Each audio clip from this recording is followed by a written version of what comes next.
حامدا ومصليا ومسلما أما بعد أعوذ بالله من الشيطان الرجيم بسم الله الرحمن الرحيم إنما يخشى الله من عباده العلماء صدق اللہ العظیم۔ میرے عزیز ساتھیوں اور اساتذہ کرام، آج میں ان یاران باصفا، شہیدان عشق و وفا، وارثان بلال اور عشاق نبی کے تذکرے کی سعادت حاصل کر رہا ہوں، جن کا قلب و جگر نبی کی عظمت سے معمور تھا، جن کا دل عشق نبی سے سرشار تھا، جن کے چہروں پر عزم و استقلال کی کرنیں جلوہ فگن تھی، جنہوں نے اہل جہاں کو عشق نبی کا درس دیا، صنف انسانی کو محبت کا پیغام سنایا، جنہوں نے امت کو نبی سے پیار کرنا سکھلایا، عشق نبی کا طریقہ بتایا، محبت نبی کا راستہ دکھلایا، جن کو دنیا علماء دیوبند کہتی ہے۔ میرے عزیز ساتھیوں، میں حیرانیت کے اتھاہ سمندر میں غرق اور سرگرد و پریشان ہوں کہ اس قلیل وقت میں ایسے عظیم الشان موضوع پر کس طرح لب کشائی کروں، ان کے کن کن گوشوں کو نو کے زبان پر لاؤں اور کن کن خوبیوں کو بیان کروں، ان کے عشق نبی کی واقعات کی سیر کراؤں یا ان کے مجاہدانہ کردار کی رداد سناؤں۔ ارے کیا کیا بتاؤں اور کہاں تک بتا سکتا ہوں۔ خدارا جاؤ اگر تم سے ہو سکے تو عشق نبی کی داستان تاریخ کے اوراق سے پوچھو، مکے کی گلیوں اور مدینے کی ریگستانوں سے پوچھو، بالا کوٹ کی پہاڑیوں اور مالٹا کے قید خانوں سے پوچھو، یہ سب تمہیں علماء دیوبند کے عشق نبی کے نغمے سنائیں گے، جنہوں نے عشق نبی کی خاطر اپنی جان افزے کے حوالے کر دی۔ حق تو یہ ہے کہ اگر سرزمین دیوبند پر علماء دیوبند کی شکل میں احسان خدا نہ ہوتا تو ہمیں نبی سے پیار کرنا نہ آتا، نبی کو اپنے سینے میں بسانا نہ آتا، اگر علماء دیوبند نہ ہوتے تو ہمیں عشق نبی کا طریقہ معلوم نہ ہوتا۔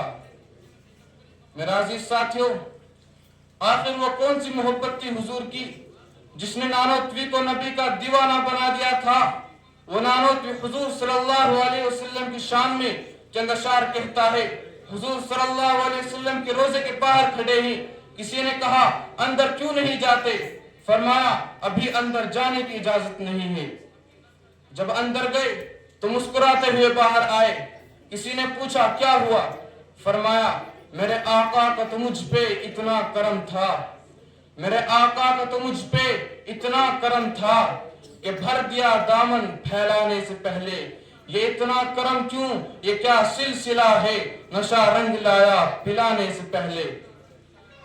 اور نانوتوی نے روزے خطاب کر کے کہا تھا ہزاروں بار تجھ پر اے مدینہ میں فدا ہوتا، ہزاروں بار تجھ پر اے مدینہ میں فدا ہوتا، جو بس چلتا تو مر کر بھی نہ تجھ سے میں جدا ہوتا۔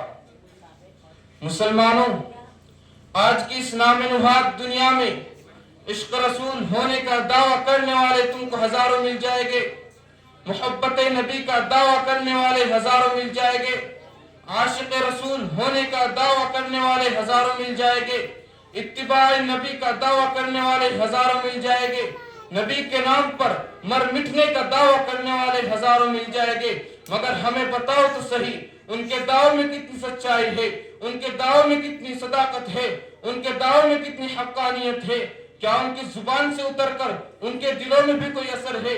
کیا واقعی وہ اپنے دعوے میں سچے ہیں؟ نہیں اور ہرگز نہیں، یہ اپنے دعوے میں کبھی سچے نہیں ہو سکتے، یہ جھوٹے ہیں، مکار ہیں، فریب کار ہیں، عوام کو دھوکہ دینے اور ایمان کا سودا کرنے والے ہیں۔ اس لیے کہ اگر عشق رسول نام ہے اس کا، جو چاہے قبروں پر چادر چڑھا لے، جو چاہے قبروں پر بتیاں سلگا لے، جو چاہے قبروں پر عرس لگا لے، جو چاہے قبروں پر ناچ گانا قوالی کی محفل سجا لے، تو ایسے عشق رسول کو ہم تمہارے منہ پر مارتے ہیں، ایسے عشق کو ہم دور ہی سے سلام کرتے ہیں، ایسا عشق تم ہی کو مبارک ہو۔ ہمیں عشق رسول چاہیے حجت الاسلام حضرت مولانا قاسم نانوتوی کی طرح، شیخ الہند حضرت مولانا محمود حسن دیوبندی کی طرح، شیخ الاسلام حضرت مولانا سید حسین احمد مدنی کی طرح، بانی تبلیغی جماعت حضرت مولانا الیاس کاندلوی کی طرح، حکیم الامت حضرت اشرف علی تھانوی کی طرح۔ اللہ تبارک و تعالی ان سب قبروں پر رحمت نازل فرمائے، آمین۔ وما علینا الا البلاغ المبین۔